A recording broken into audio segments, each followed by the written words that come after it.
Dear student, अस्सलाम वालेकुम। इससे पहले हम स्टोरीज़ पढ़ रहे थे सिलेबस के मुताबिक, जो हमारे सिलेबस में दी गई हैं, वो तकरीबन मुकम्मल हो चुकी हैं। तो आज हम जो स्टार्ट करेंगे इंशाअल्लाह ताला लेटर्स हैं। लेटर्स पढ़ने से पहले हम लेटर के चंद चीदा जो लिखने के असूल हैं, ख़ास हैं, उनको हम स्टडी करते हैं। तो सबसे पहले लेटर की दो मेन कैटेगरीज हैं, फॉर्मल लेटर्स और इनफॉर्मल लेटर्स। फॉर्मल लेटर्स और इनफॉर्मल लेटर की ज़्यादा डिटेल में तो मैं नहीं जाना चाहता, लेकिन यहाँ पर सिर्फ रेफरेंस के लिए बताना चाहता हूँ कि जो लेटर्स हम ऑफिशियल यानी दफ्तरी ज़ुबान में लिखते हैं, जैसे कि किसी उस्ताद को लिखना, अपने प्रिंसिपल को लिखना, कॉलेज के स्कूल के डीसी को लिखना, मोहल्ले के काउंसलर को लिखना, किसी वज़ीर आज़म वज़ीर आला को लिखना, तो वो फॉर्मल लेटर कहलाते हैं। इनफॉर्मल लेटर्स में वो लेटर्स होते हैं जो कि हम अपने अजीज़ व कारब को लिखते हैं, जो हमसे छोटे होते हैं, जिनको हम फ्रैंकली ख़त लिख सकते हैं, वो लेटर्स इनफॉर्मल लेटर्स में आते हैं। लेटर्स की जो आगे तीन मेन अक़साम हैं। पहली जो है पर्सनल लेटर। पर्सनल लेटर्स वो ज़ाती लेटर्स होते हैं जो हम अपने अजीज़ व कारब जो है उनको लिखते हैं, रिलेटिव्स को लिखते हैं। और ऑफिशियल लेटर्स, जैसे मैंने आपको पहले बताया है कि हम अपने किसी काम के सिलसिले में किसी भी head of department, head of state को जो दफ्तरी लेटर लिखते हैं, वो ऑफिशियल लेटर कहलाते हैं। बिज़नेस लेटर, अगर हम बिज़नेस किसी से कर रहे हैं, डील कर रहे हैं किसी कंपनी के साथ, जो लेटर की कोरस्पोंडेंस लिखी जाती है वो बिज़नेस लैंग्वेज और ऑफिशियल लैंग्वेज की लेटर्स की जो लैंग्वेज है वो तकरीबन एक जैसी ही है।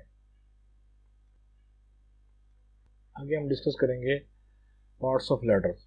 नंबर 1 पे आती है डेट। सबसे पहले हम जब लेटर शुरू करते हैं तो उससे पहले हम उसके लेफ़्ट या राइट मोस्ट कॉर्नर पे डेट लिखेंगे। उसके बाद उसका नाम, एड्रेस जिसको लेटर भेजना है, और उसके ओहदे मर्तबे के लिहाज से सैल्यूटेशन।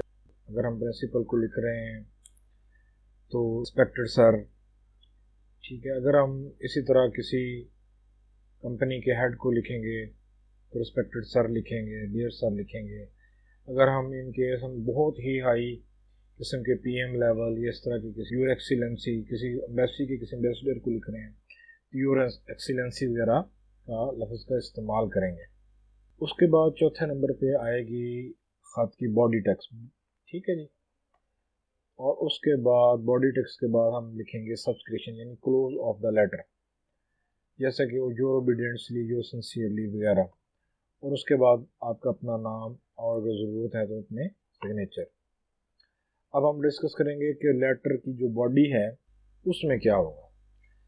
आपको ख़त लिखने के लिए जो भी दिया जाएगा इम्तिहान में, सबसे पहले उसका मेन जो मतन है, जो कॉन्टेक्स्ट है, उसके अंदर ही बताई जाएगी कि आपने क्या लिखना है, और उसके अंदर वो वाज़ेह तौर पर मौजूद है। तो आपने लाइन के पहले ही फ़िक्रे में उस बात को वाज़ेह तौर पर इंट्रोड्यूस कराना है कि आप किस बारे में ख़त लिखना चाहते हैं। नेक्स्ट पैराग्राफ में अपने जो मुद्दा है, आपका जो मतन है, जो आपका मसला मसाइल है, उसको आप डिटेल से जो है वो डिस्कस करेंगे।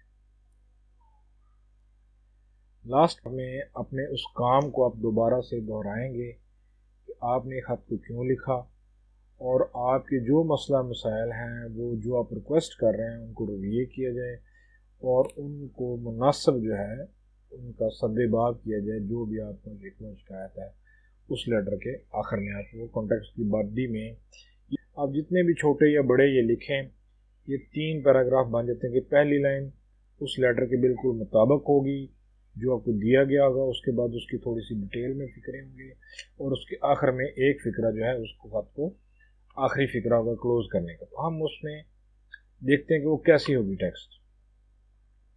सबसे पहले डेट, डेट यानी आप अगस्त 1 2018, 1 के बाद आप कॉमा लगाएंगे, 2018 के बाद फुल स्टॉप लगाएंगे, उसके बाद आएगा जी एड्रेस। जैसे कि यहाँ पर मैंने ये खत लिखा है, मैनेजर MCB बैंक दी माल लाहौर, दी माल के बाद कॉमा आएगा, मैनेजर के बाद कॉमा आएगा और लाहौर के बाद फुल स्टॉप आएगा। ये उसका एड्रेस हो गया। डियर सर वगैरह सैल्यूटेशन इसको बोलते हैं, ग्रीटिंग भी बोलते हैं, उसके मरतबे के लिहाज से आप रिस्पेक्टेड सर भी लिखते हैं। अगर आप स्कूल किसी कॉलेज के उस्ताद को लिख रहे हैं रिस्पेक्टेड मैडम भी लिख सकते हैं। डियर मैडम तो नहीं लिख सकते, रिस्पेक्टेड ही, क्योंकि वो आपके लिए मोहतरम है। और इस तरह जो है इसकी जो बॉडी टेक्स्ट है पहले में जो उसका फ़ौरन मतन बनाया गया, वो क्यों लिखना चाहता है कि वो रिज़ाइन करना चाहता है, अपने जॉब को क्विट करना चाहता है। दूसरे में ये उसने बताया है कि वो अपनी जो जॉब है उससे बिल्कुल मुतमिन था, लेकिन अपनी बिज़नेस की अपॉर्चुनिटी को जो काम का है उसके सिलसिले में वो उसको कंटिन्यू नहीं कर सकता। और आखिर में वो उसको फर्दर जो है वो उनका थैंक्स बोल रहा है और ये कह रहा है कि अगर आपको मेरी ज़रूरत है तो मैं अपनी जगह पर किसी को रिप्लेसमेंट दे देता हूँ। ये बॉडी टेक्स्ट है, इसमें 1 2 3 शॉर्ट पैरे भी हो सकते हैं। तो आखिर में हम जो है वो क्लोज ऑफ लेटर लिखेंगे, थैंक्स लिखेंगे, जिसको लेटर भेजा जा रहा है उसके मरतबे के लिहाज से बेस्ट विशेज़ लिखेंगे। अगर अपने टीचर उस्ताद को लिखेंगे तो योर ओबीडियंटली लिखेंगे, अपने किसी दोस्त को लिख रहे हैं तो योर सिंसियरली लिखेंगे, अगर अपने किसी प्यारे वालदैन को लिख रहे हैं तो योर अफेक्शनेट लिखेंगे। तो ये फ़िक्रे के लेटर के लिहाज से जो है आप ये जो क्लोजर ऑफ द लेटर का जो फ़िक्रा है वो आप इसको चुनेंगे। उसके बाद आपके अपना नाम आएगा। तो ये था हमारा लेटर लिखने का तरीका। इंशाल्लाह अगर आपको ये हमारा लेटर जो है लिखने का तरीका पसंद आया तो ज़रूर हमारे ब्लॉग को विज़िट करें, उस पर ये मौजूद होगा।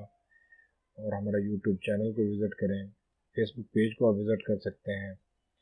और इस वीडियो को देखने का बहुत शुक्रिया। इंशाअल्लाह ताला मेरी कोशिश होगी कि मैं इनफॉर्मल लेटर के ऊपर भी जो एक जल्दी डिटेल वीडियो बनाकर अपलोड कर दूं, ताकि स्टूडेंट को उसका जो है बिल्कुल क्लियर जो है वो एक आइडिया हो जाए।